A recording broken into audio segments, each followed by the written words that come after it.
سبحان اللہ ما اجمل کا ما حسن کا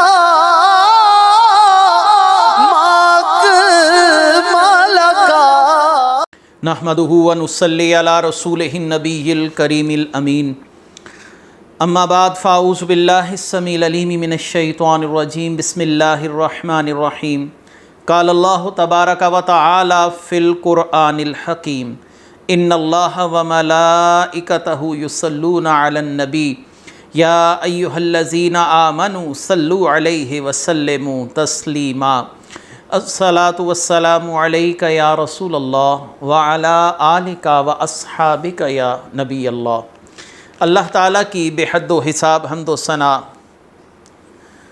سرور کونین جان عالم وجہ تخلیق کائنات حضرت محمد مصطفیٰ صلی اللہ علیہ وسلم اور آپ کے جمیع آل و اصحاب کی بارگاہ ناز میں درود و سلام کے نذرانوں کے بعد انتہائی عزت اور احترام کے لائق سامعین ذی قدر، میرے دینی اور یقینی دوستو، بزرگ اور بھائیو، سرور کونین جاند و عالم حضرت محمد مصطفیٰ صلی اللہ علیہ وسلم کی سیرت مبارکہ کے حوالے سے ہمارے دروس کا تسلسل جاری ہے، اور ہم گزشتہ دروس میں تسلسل کے ساتھ اور ایک ربط کے ساتھ یہ بیان کر چکے کہ نبی کریم صلی اللہ علیہ وسلم کی بارگاہ میں مختلف وفود کی آمد ہوئی، اور اس آمد کے بعد مختلف علاقوں میں اسلام کس تیزی کے ساتھ پھیلا۔ ان وفود کی آمد کا تذکرہ ابھی جاری ہے، اور آج انشاءاللہ العزیز وفد مزینہ کے احوال اور دیگر جو وفود اس کے بعد رسول اللہ صلی اللہ علیہ وسلم کی بارگاہ میں تشریف لائے، ان وفود کے متعلق ہم اختصار کے ساتھ مگر جامعیت کے ساتھ گفتگو کریں گے۔ وفد مزینہ اصل میں یہ دو وفد مختلف اوقات میں رسول اللہ صلی اللہ علیہ وسلم کی بارگاہ میں حاضر ہوئے، یعنی اسی قبیلے کے دو وفود رسول اللہ صلی اللہ علیہ وسلم کے پاس آئے۔ ایک وفد پہلے آیا اور ایک وفد فتح مکہ کے بعد رسول اللہ صلی اللہ علیہ وسلم کی بارگاہ میں حاضر ہوا۔ پہلا وفد صرف 10 افراد پر مشتمل تھا، اور اس کا قائد خزاعی بن عبد سہم تھا۔ خزاعی نے خود بھی بیعت کی اور اپنی قوم کی طرف سے اسلام کی بیعت کی۔ اسے یقین تھا خزاعی کو کہ جب یہ واپس آئے گا اور اپنی قوم کو رسول اللہ صلی اللہ علیہ وآلہ وسلم سے سیکھے ہوئے دین کی دعوت دے گا تو اس کی قوم بلا تردد بلا حیل و حجت اس کی گفتگو کو تسلیم کر لے گی۔ لہٰذا خزاعی بن عبد سہم نے اسلام قبول کیا، رسول اللہ صلی اللہ علیہ وآلہ وسلم سے احکامات اسلام کو سیکھا اور اپنی قوم کی طرف روانہ ہوئے۔ جب یہ اپنی قوم کی طرف آئے تو اسلام قبول کرنے کی دعوت دی، تو اس قوم نے اسلام قبول کرنے سے انکار کر دیا۔ یہ وہ موقع تھا جب خزاعی بن عبد سہم کے لیے انتہائی مایوس کن مرحلہ تھا۔ خزاعی اور اس کے 10 ساتھی اسلام کی تبلیغ میں سرگرم عمل رہے، یعنی انہوں نے ہمت نہیں ہاری۔ ان کو امید تھی کہ ان کی قوم ان کی دعوت پر فوراً لبیک کہے گی، اسلام قبول کرے گی، لیکن ایسا نہ ہوا۔ لیکن خزاعی بن عبد سہم بھی اپنے ارادے میں مصمم تھے، اور اپنے پختہ ارادوں کے تحت تبلیغ کا اپنا معاملہ جو تھا وہ جاری رکھا۔ لہٰذا آہستہ آہستہ اس قبیلے کی ایک کثیر تعداد اسلام میں داخل ہوئی، اور دوسری مرتبہ خزاعی بن عبد سہم کی تبلیغ کے بعد 400 افراد پر مشتمل قافلہ یہ وفد مدینہ طیبہ رسول اللہ صلی اللہ علیہ وسلم کے پاس حاضر ہوا۔ اس دوسرے وفد کی آمد کی تاریخ صلح حدیبیہ کے بعد یا فتح مکہ کے بعد بیان کی گئی ہے۔ جب یہ 400 افراد کا وفد واپس جانے لگا تو رسول اللہ صلی اللہ علیہ وسلم نے حضرت عمر فاروق رضی اللہ تعالیٰ عنہ کے ذمے یہ بات عائد کی کہ وہ ان کے کھانے کا اہتمام کریں۔ اب یہ 400 افراد تھے، سیدنا عمر فاروق رضی اللہ تعالیٰ عنہ کے لیے اتنے افراد کے کھانے کا اہتمام کرنا یقیناً ایک مشکل سی بات تھی۔ لہٰذا انہوں نے بشری تقاضے کے تحت عرض کی، یا رسول اللہ صلی اللہ علیہ وسلم، میرے پاس قلیل کھجوریں موجود ہیں اور اتنے زیادہ افراد کا کھانا ممکن نہیں۔ سرور کونین نے فرمایا، ان تلک فزودہم، آپ جائیے اور اپنے مہمانوں کے راہ سفر کا اہتمام کیجیے، یعنی ان کے ذات سفر کا اہتمام کیجیے۔ تو عمر فاروق یہ حکم سنتے ہی انہیں ہمراہ لے کر اپنے گھر پہنچے، اور آپ نے اپنے گھر میں اوپر والا جو چوپارہ ہے جس کے اندر آپ کھجوریں رکھتے تھے، جب آپ نے اس میں کھجوریں دیکھیں تو کھجوروں کا اتنا بڑا ڈھیر تھا جیسے کوئی اونٹ زمین پر بیٹھا ہو اور اس کا وجود نظر آئے۔ آپ نے اتنی زیادہ کھجوریں دیکھیں تو پریشان ہو گئے اور حیران ہوئے۔ بہرحال آپ نے ان لوگوں کو ان کی ضرورت کے مطابق کھجوریں تقسیم کی، لیکن یہ رسول اللہ صلی اللہ علیہ وسلم کے عظیم معجزات سے ہے کہ کھجوریں تقسیم کرنے کے باوجود بھی ان 400 افراد کو زیادہ راہ دینے کے بعد بھی کھجوروں کی تعداد اتنی ہی رہی جتنی کہ پہلے تھی۔ یہ رسول اللہ صلی اللہ علیہ وسلم کے عظیم معجزات سے ہے، اور دیکھنے والے کو گویا یوں محسوس ہوتا تھا کہ ان کھجوروں کے ڈھیر سے ایک بھی دانہ نہیں نکالا گیا۔ اس کے بعد ہے رسول اللہ صلی اللہ علیہ وآلہ وسلم کی بارگاہ میں وفد فزارہ کی آمد، اور رسول اللہ صلی اللہ علیہ وسلم کے ایک اور بہت بڑے معجزے کا اس مقام پر ظہور ہے۔ سماعت فرمائیے، رسول اللہ صلی اللہ علیہ وآلہ وسلم غزوہ تبوک سے جب واپس تشریف لائے مدینہ شریف، تو بنو فزارہ کا وفد رسول اللہ صلی اللہ علیہ وسلم کی خدمت میں حاضر ہوا۔ اس وفد کے افراد کی تعداد 10 سے 15 افراد کے درمیان بتائی جاتی ہے۔ ان میں عیینہ بن حصن کا بتیجا حسن بن قیس بھی تھا جو وفد میں سب سے کم سن تھا۔ یہ بارگاہ رسالت میں حاضر ہوئے، اسلام قبول کیا، اور ساتھ ہی اپنے علاقے میں جو قحط سالی کی صورتحال تھی اس سے بھی رسول اللہ صلی اللہ علیہ وسلم کو آگاہ کیا۔ اور ان کے علاقے میں قحط سالی کی صورتحال ایسی تھی کہ ان کے ساتھ جو اونٹ آئے ہوئے تھے وہ بھی گویا کہ ہڈیوں کے ڈھانچے بن چکے تھے۔ نبی کریم صلی اللہ علیہ وآلہ وسلم نے ان افراد کے لیے بڑی خوبصورت دعا فرمائی۔ وہ دعا کیا تھی؟ اللہم اسقی بلادک و بہائمک وانشر رحمتک و احیی بلادک المیتۃ اللہم اغثنا مغیثا مریحا مریعا واسعا عاجلا غیر عاجل نافعا غیر ضار، اللہم سقیا رحمتا لا سقیا عذاب ولا حدم ولا غرق ولا حرق، اللہم اسقنا الغیث وانصرنا علی الاعداء۔ اے اللہ اپنے شہروں اور مویشیوں کو سیراب فرما، اپنی رحمت کو اپنی مخلوق پر پھیلا دے، وہ بستیاں جو قحط سالی کی وجہ سے مر چکی ہیں ان کو دوبارہ زندہ کر دے۔ اے اللہ ہم پر بارش نازل فرما جو فریاد رسی کرنے والی ہو، آرام پہنچانے والی ہو، سرسبز شاداب کرنے والی ہو، بڑے وسیع خطے پر ہو، جلدی ہو، تاخیر سے نہ ہو، نفع دینے والی ہو، نقصان دینے والی نہ ہو۔ اے اللہ یہ تیری رحمت کا باعث ہو، عذاب کا باعث نہ ہو، اس سے مکان نہ گرے، مویشی ڈوب نہ جائیں، کوئی چیز جل نہ جائے۔ اے اللہ ہمیں بارش سے سیراب فرما، دشمنوں پر غلبہ عطا فرما۔ یہ بابرکت دعا جب زبان رسول صلی اللہ علیہ وسلم سے نکلی تو اسی دن اس علاقے پر اللہ تعالیٰ نے موسلادھار بارش برسائی، جس سے یہاں کی قحط سالی کی صورتحال میں افاقہ ہوا، قحط سالی ختم ہو گئی، اس کا گویا کہ نام و نشان ہی مٹ گیا۔ بنو فزارہ نے جب واپس آ کر اس بارش کے متعلق معلومات حاصل کی تو یہ اسی دن ہوئی تھی جس دن رسول اللہ صلی اللہ علیہ وسلم کی بارگاہ میں ان لوگوں نے بارش کی درخواست کی تھی، اور آقا کریم صلی اللہ علیہ وسلم کی دعا سے اسی دن اللہ تعالیٰ نے بارش برسائی تھی۔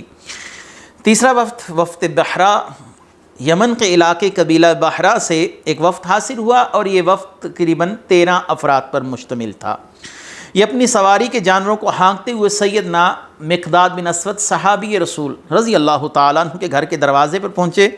انہوں نے اس روز اپنی اولاد کے لیے ایک حلوہ تیار کیا تھا، جیسے آج ہمارے ہاں حلوہ وغیرہ تیار کرنے کا رجحان ہے، تو عرب میں اس دور کے لحاظ سے جو لذیذ ترین حلوہ تھا مقداد بن اسود نے اپنے بچوں کے لیے تیار کیا، اور ایک بہت بڑے برتن میں یہ تیار کیا گیا تھا۔ اب یہ 13 افراد کی جو آمد ہوئی، ان نووارد مہمانوں کے سامنے جب یہ حلوہ پیش کیا گیا، انہوں نے خوب سیر ہو کر کھایا اور اس حلوے کی لذت کی تعریف بھی کی، اور فرمایا کہ ایسا حلوہ ہم سال میں شاید ہی ایک آدھ مرتبہ ایسا لذیذ کھانا کھاتے ہوں، لیکن ہمیں اس کھانے کو کھانے سے انتہائی فرق کا احساس ہوا، اور انہوں نے پیٹ بھر کر کھایا۔ اور لطف کی بات یہ ہے کہ اس حلوے میں سے کسی قسم کی کوئی کمی واقع نہیں ہوئی، حلوہ اتنے کا اتنا ہی رہا جتنا کھانا کھانے سے پہلے تھا۔ مقداد بن اسود رضی اللہ تعالیٰ عنہ نے یہ حلوہ رسول اللہ صلی اللہ علیہ وسلم کی بارگاہ میں بھی اپنی خادمہ سدرہ کے ہاتھوں بھیجا۔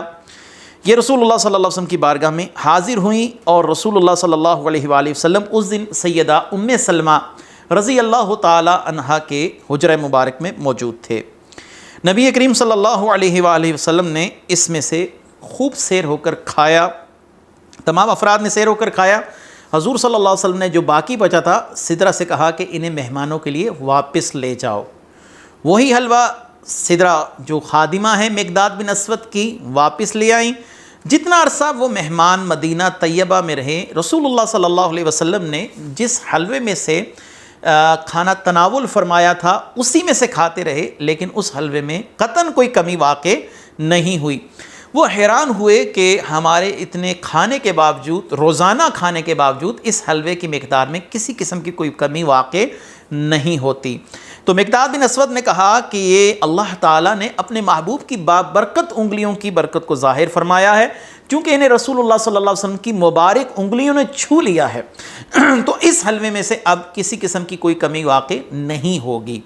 وہ افراد کہہ اٹھے، نشہد انہ رسول اللہ، ہم گواہی دیتے ہیں کہ حضور صلی اللہ علیہ وسلم اللہ کے سچے نبی ہیں۔ بہرحال انہوں نے مدینے کے قیام کے دوران رسول اللہ صلی اللہ علیہ وسلم سے کئی صورتیں، احکام اسلام کے فرائض، اور پھر رسول اللہ صلی اللہ علیہ وسلم کی بارگاہ میں الوداعی سلام کے لیے عرض کرنے کے لیے حاضر ہوئے۔ نبی کریم صلی اللہ علیہ وسلم کے حکم سے سیدنا بلال نے انہیں دیگر قبائل کی طرح چاندی کے چند سکوں سے نوازا، کیونکہ ہر قبیلے کو ہر وفد کو رسول اللہ صلی اللہ علیہ وسلم واپسی کے وقت، روانگی کے وقت چاند اوقیہ چاندی بطور تحفہ پیش کرتے تھے۔ ان کو بھی پیش کی گئی، اور یہ رسول اللہ صلی اللہ علیہ وسلم سے دعائیں لے کر اپنے قبیلے کی طرف لوٹ گئے۔ اس کے بعد ہے وفد بنی عذرا۔ وفد بنی عذرا جو ہے، یہ وفد نبی کریم صلی اللہ علیہ وآلہ وسلم سے ایک رشتہ داری کا تعلق بھی رکھتا ہے۔ ماہ صفر 9 ہجری میں 12 افراد کا وفد رسول اللہ صلی اللہ علیہ وسلم کی بارگاہ میں حاضر ہوا۔ اس وفد میں حمزہ بن نعمان بھی شامل تھے۔ رسول اللہ صلی اللہ علیہ وسلم نے ان سے ان کا تعارف جاننا چاہا۔ من القوم، آپ کس قبیلے سے تعلق رکھتے ہیں؟ ان کے ترجمان نے کہا، نحن بنو عزارہ اخوۃ قصی لامہ، ہم بنو عزرہ کی اولاد ہیں، اور عزرہ قصی کی ماں کی طرف سے بھائی تھا۔ ہم وہی لوگ ہیں جنہوں نے قصی کی مدد کی، وادی مکہ سے خزاع اور بنی بکر کے تسلط کا خاتمہ کیا۔ ہماری بڑی قربتیں ہیں، بڑی رشتہ داریاں ہیں۔ رحمت عالم نے فرمایا، مرحبا بکم و اہلن، میں تمہیں خوش آمدید کہتا ہوں کہ تم اپنے گھر والوں کے پاس آ گئے ہو، یعنی تم ہمارے پاس آ گئے ہو۔ آپ نے اپنی قرابت داری کی طرف گویا کہ اشارہ دیا۔ چنانچہ انہوں نے اسلام قبول کیا۔ نبی کریم صلی اللہ علیہ وسلم نے ان کو خوشخبری سنائی تھی کہ ایک وقت آئے گا کہ تم دیکھو گے کہ ہم شام کو فتح کریں گے، اور ہرقل یہاں سے راہ فرار اختیار کرے گا۔ اگرچہ اس خوشخبری کا ظہور سیدنا عمر فاروق رضی اللہ تعالیٰ عنہ کے دور میں ہوا، لیکن رسول اللہ صلی اللہ علیہ وسلم نے قبیلہ بنو عذرہ کے افراد کو اس بات کی پیشن گوئی پہلے ہی فرما دی تھی۔ اور پھر ہوا بھی ایسا کہ جب جنگ یرموک کی فتح کے بعد شام کا سارا علاقہ مسلمانوں کے زیر نگیں ہوا، تو ہرقل کو شام چھوڑنا پڑا، اور جب وہ چھوڑ کر جا رہا تھا تو وہ یہ کہہ رہا تھا، سلام علیک یا سوریہ، سلام لا لقاء بعدہ، اے سوریہ الوداع، ایسا الوداع کہہ رہا ہوں جس کے بعد اب دوبارہ ملاقات نہیں ہے۔ نبی کریم صلی اللہ علیہ وسلم نے اس قبیلے کے افراد کو کاہنوں کے پاس جانے کی ممانعت فرمائی، کیونکہ اس قبیلے میں اسلام قبول کرنے سے پہلے یہ ایک رواج زیادہ عام تھا، یہ کاہنوں سے اپنے معاملات کی تصدیق کروایا کرتے تھے۔ نبی کریم صلی اللہ علیہ وسلم نے انہیں بتایا کہ علم غیب اللہ تعالیٰ کی ذات کے ساتھ مختص ہے، اور دیگر جو رسوم و رواج تھے یا بدشگونیوں کے معاملات تھے، نبی کریم صلی اللہ علیہ وسلم نے انہیں اس سے باز رہنے کی تلقین فرمائی۔ اس کے بعد وفد بلی ہے۔ وفد بلی یہ ماہ ربیع الاول سن 9 ہجری میں قبیلے کا ایک وفد مدینہ طیبہ میں حاضر ہوا، اور ان کے ایک رشتہ دار جو ہیں ان کا نام ہے رویفع بن ثابت البلوی۔ یہ مدینہ میں پہلے سے ہی رہائش پذیر تھے۔ جب مدینہ میں انہیں اپنے رشتہ داروں کی آمد کا علم ہوا، رویفع بن ثابت البلوی کو کہ میرے قبیلے کے لوگ آ رہے ہیں، تو انہوں نے انہیں اپنے پاس ٹھہرایا اور انہیں اپنے ساتھ لے کر رویفع بن ثابت البلوی اس قبیلے کے لوگوں کو خود لے کر رسول اللہ صلی اللہ علیہ وسلم کی بارگاہ میں پیش ہوئے۔ رویفہ بن ثابت البلوی پہلے سے ہی مدینے میں رہائش پذیر تھے، اپنے قبیلے کے افراد کو لے کر رسول اللہ صلی اللہ علیہ وسلم کے پاس آئے۔ آقا کریم صلی اللہ علیہ وسلم نے ان کا پرتپاک استقبال فرمایا۔ مرحباً بکا و بقومکا، میں تمہیں اور تمہاری قوم کو خوش آمدید کہتا ہوں۔ چنانچہ وہ سب اسلام لے آئے۔ رسول اللہ صلی اللہ علیہ وسلم نے ارشاد فرمایا، الحمدللہ الذی ہداکم للاسلام، میں اس اللہ کی حمد و ثنا کرتا ہوں جس نے تمہیں اسلام قبول کرنے کی دعوت دی۔ اس وقت کے ایک بزرگ ہیں جن کا نام ابو خبیب تھا، جو بہت مہمان نواز تھے۔ انہوں نے رسول اللہ صلی اللہ علیہ وسلم سے مہمان نوازی کے متعلق کچھ گفتگو فرمائی اور اس کے متعلق معلومات چاہیں، اور کہا یا رسول اللہ صلی اللہ علیہ وسلم، میں جو ضیافت کرتا ہوں کسی امیر اور غریب کی، کوئی میرے گھر مہمان آئی تو کیا مجھے اس کا اجر ملے گا؟ آپ صلی اللہ علیہ وسلم نے فرمایا، ہر اچھا کام جو تم کرو، خواہ غریب کے ساتھ ہو یا امیر کے ساتھ ہو، تمہیں اس کا اجر دیا جائے گا۔ پھر انہوں نے پوچھا کہ ضیافت کی مدت کتنی ہے، یعنی مہمان نوازی کی مدت کتنی ہے؟ تو نبی کریم صلی اللہ علیہ وآلہ وسلم نے فرمایا، ضیافت کی مدت 3 دن تک ہے، یعنی مہمان نوازی 3 دن تک ہے۔ یہاں پر ایک بات جو قابل غور بھی ہے وہ یہ ہے کہ مہمان کو بھی چاہیے کہ میزبان کی طرف 3 دن تک قیام کرے، اس سے زیادہ وہ میزبان پر بوجھ بن جائے گا اور میزبان کے لیے مسائل بن سکتے ہیں۔ پھر دوسرا سوال یہ تھا کہ یا رسول اللہ صلی اللہ علیہ وسلم، ہمیں گمشدہ مویشی کے متعلق عرض کیجئے کہ ہم کوئی بھیڑ بکری جنگل میں گھومتی ہوئی دیکھیں تو کیا کریں؟ آپ صلی اللہ علیہ وسلم نے فرمایا، تم اس سے فائدہ اٹھاؤ یا تمہارا بھائی ورنہ اسے بھیڑیا اچک لے جائے گا، یعنی تمہیں اس سے استعمال کر سکتے، کچھ عرصہ اس کو اپنے پاس رکھو، اگر کوئی لینے آئے تو اس کو واپس کر دو، وگرنہ اسے بھیڑیا کھا جائے گا۔ اب یہی سوال اونٹ کے متعلق بھی کیا گیا۔ ابو خبیب کا یہ سوال ہے، یا رسول اللہ صلی اللہ علیہ وسلم، اب اگر کوئی اونٹ مل جائے تو پھر؟ تو آقا کریم صلی اللہ علیہ وسلم نے فرمایا، ما لک ولا ہو، تیرا اس سے کیا واسطہ، اسے چھوڑ دو یہاں تک کہ اس کا مالک خود اس کو پالے۔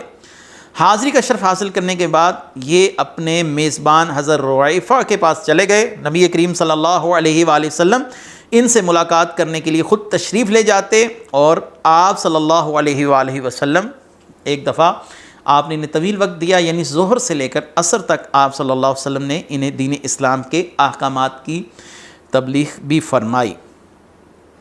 اس کے بعد وفد ذو مرہ، جن ایام میں عرب کے وفود بارگاہ رسالت میں آ کر حاضر ہوتے اور حضور صلی اللہ علیہ وسلم ان کے حالات سے آگاہی حاصل کرتے، انہی ایام میں ذو مرہ کا ایک وفد جو 13 افراد پر مشتمل تھا، نبی کریم صلی اللہ علیہ وسلم کی بارگاہ میں آیا۔ اس کے رئیس کا نام حارث بن عوف تھا۔ انہوں نے عرض کی یہ کہ ہمارا نسب رسول اللہ صلی اللہ علیہ وسلم کے نسب سے ملتا ہے، اور انہوں نے عرض کی یا رسول اللہ صلی اللہ علیہ وسلم، ہم آپ کی قوم اور آپ کے خاندان سے ہیں، ہمارے جد اعلیٰ بھی لوی بن غالب ہیں جو آپ صلی اللہ علیہ وسلم کے جد اعلیٰ ہیں۔ یہ سن کر رسول اللہ صلی اللہ علیہ وسلم نے تبسم فرمایا اور ان کے علاقے کے حالات کے بارے میں دریافت کیا۔ معلوم ہوا کہ وہاں پر قحط سالی کی صورتحال ہے۔ آقا کریم صلی اللہ علیہ وسلم نے ان کے لیے دعا بھی فرمائی، اللہم اسقیہم الغیث، اے پروردگار انہیں بارش سے سیراب فرما۔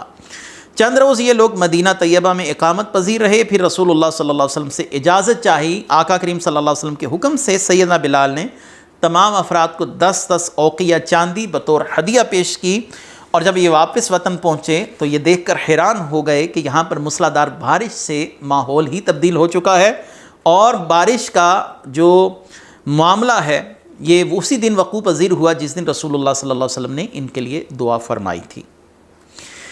اس کے بعد ہے وفد خولان کی آمد۔ یہ شعبان 10 ہجری میں رسول اللہ صلی اللہ علیہ وسلم کی بارگاہ میں حاضر ہوئے، اور ان کے ترجمان نے عرض کی یا رسول اللہ صلی اللہ علیہ وسلم، ہم اپنی قوم کے جو افراد پیچھے چھوڑ آئے ہیں ہم ان کے بھی نمائندے ہیں، یعنی ہم ان کی ترجمانی کر رہے ہیں۔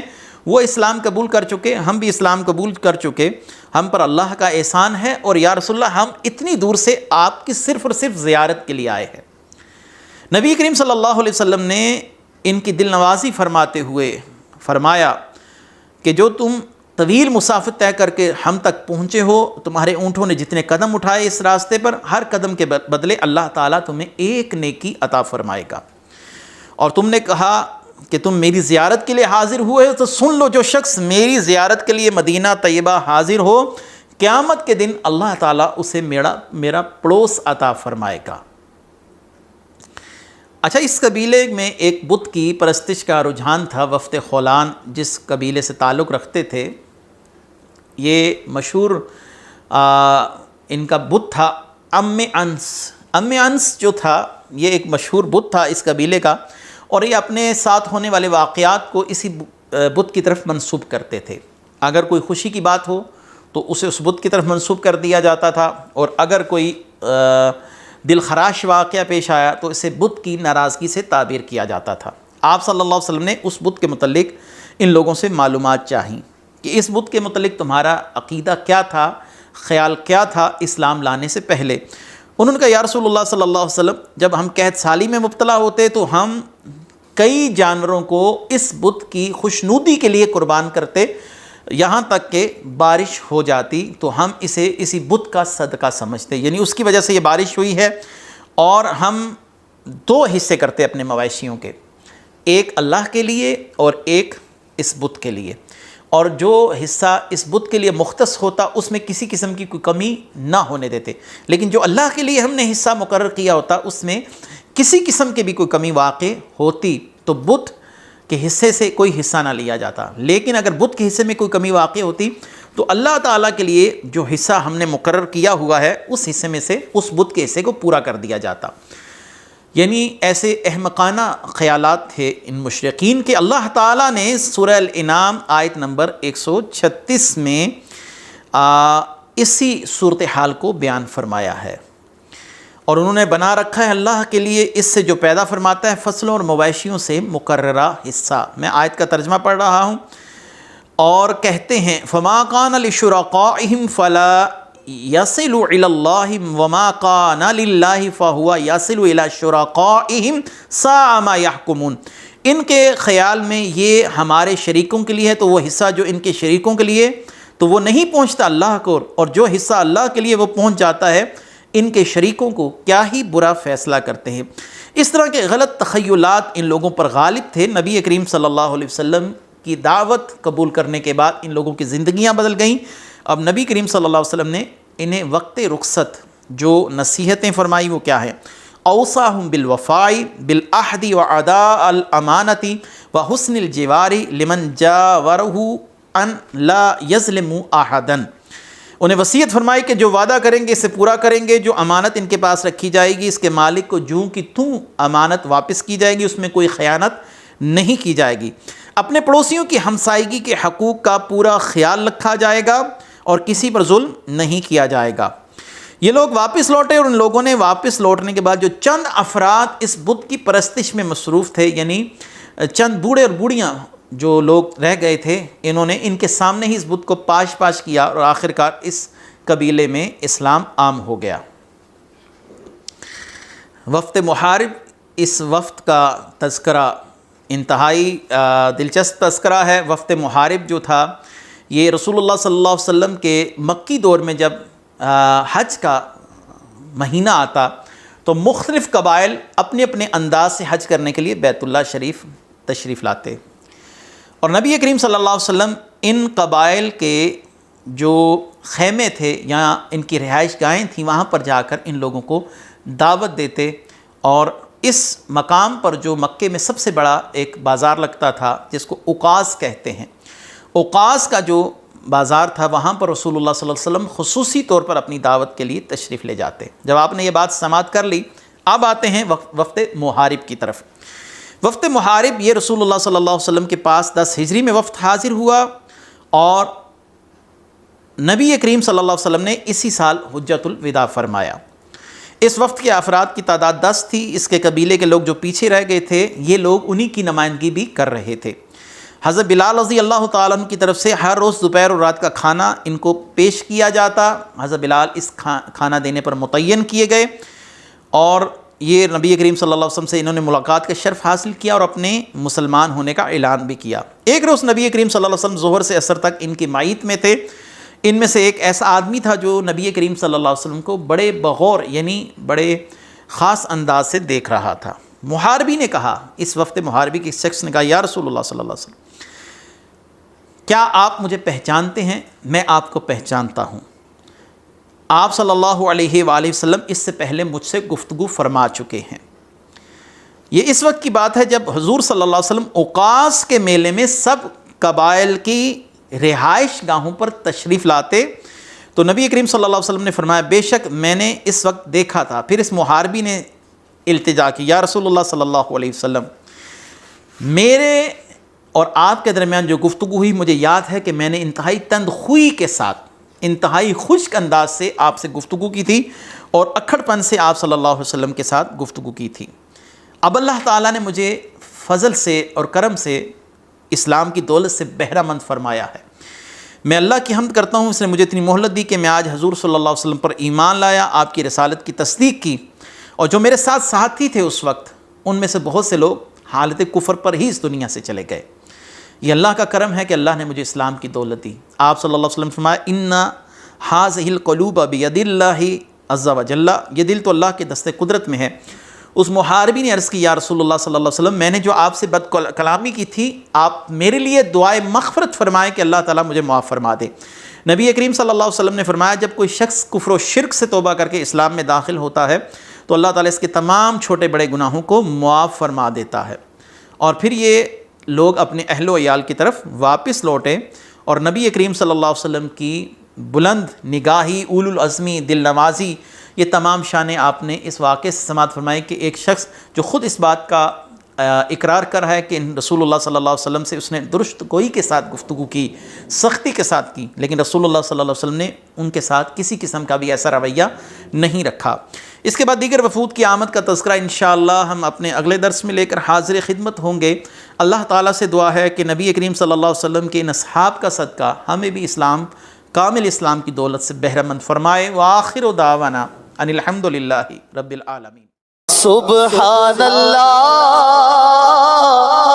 ما اجل